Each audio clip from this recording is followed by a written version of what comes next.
Salario mínimo, productividad e informalidad. El análisis para el reajuste del salario mínimo en el ámbito del Consejo Nacional de Salarios Mínimos, CONASAM, está siendo particularmente conflictivo este año. La revisión anual en base a la variación del IPC que está prevista en la Ley 5764/16. El reajuste no debe ser decretado por el Poder Ejecutivo para regir a partir del 1 de julio próximo. Si bien cada año se manifiestan discrepancias entre los representantes de los trabajadores, quienes demandan reajustes importantes para recuperar el poder adquisitivo de años anteriores, que en esta oportunidad sostienen que es del 20%, y los representantes de los empleadores, quienes típicamente solicitan un reajuste igual a la tasa de inflación medida por el BCP en los últimos 12 meses, como está previsto en la ley. Al existir acuerdo, la decisión final queda en manos del Poder Ejecutivo. En las últimas 2 décadas, las autoridades han optado por ajustar el salario mínimo en base a la variación del IPC desde el último reajuste, evitar un empeoramiento de la situación del mercado laboral. Considerando las condiciones estructuralmente precarias de las relaciones laborales en nuestro país, esta parece haber sido y sigue siendo la decisión más razonable. Los indicadores son abrumadores. El principal indicador de la precariedad laboral es el alto y persistente nivel de informalidad laboral observado históricamente hasta el día de hoy. Según datos de la encuesta permanente de hogares del Instituto Nacional de Estadística, INE, durante el año 2025, el empleo informal representó, en promedio, el 60% del total de la ocupación en nuestro país. Si se considera solo el segmento de trabajadores domésticos, la tasa de informalidad llega incluso al 95%. Además, el segmento de trabajadores por cuenta propia, condición no deseada por la mayoría de ellos, pero es una opción de sobrevivencia, sigue representando el 26% del empleo total.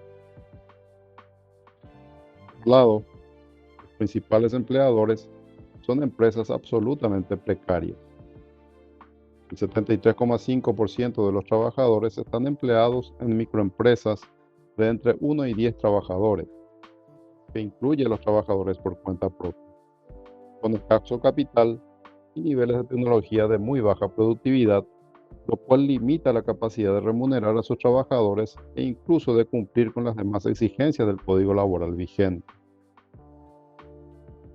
Si observamos los datos de productividad laboral media de los distintos sectores económicos y su relación con el salario mínimo vigente, encontramos que para los sectores que concentran el 56% del empleo nacional, sectores comerciales y de servicios, con casi 1.800.000 trabajadores, el salario mínimo representa alrededor del 75% de la productividad laboral y equivale al 100% de la remuneración promedio.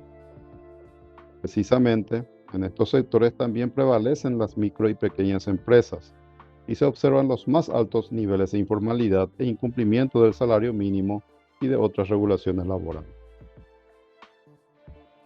Sin embargo, en sectores de alta formalidad, como los industriales o financieros, la relación entre salario mínimo y productividad laboral es inferior al 25% y hay una gran mayoría de empresas medianas y grandes.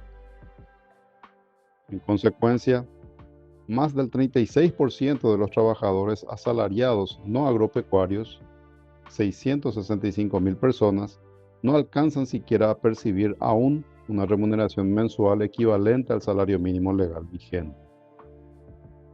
Estos indicadores de la economía y del mercado laboral requieren atención de la sociedad y prudencia de parte de las autoridades en la toma de decisiones. Micro y pequeñas empresas, las grandes empleadoras del país, que se dedican al comercio minorista y a la prestación de servicios, no tienen la productividad suficiente para cumplir con el salario mínimo actual. Por muchos años aún, razonable será reajustar el salario mínimo solo en la variación del IPC de los últimos 12 meses, para mantener por lo menos el poder adquisitivo más reciente.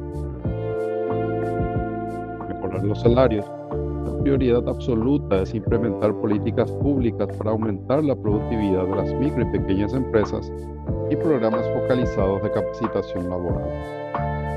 Lastimosamente, no hay soluciones mágicas por leyes o decretos.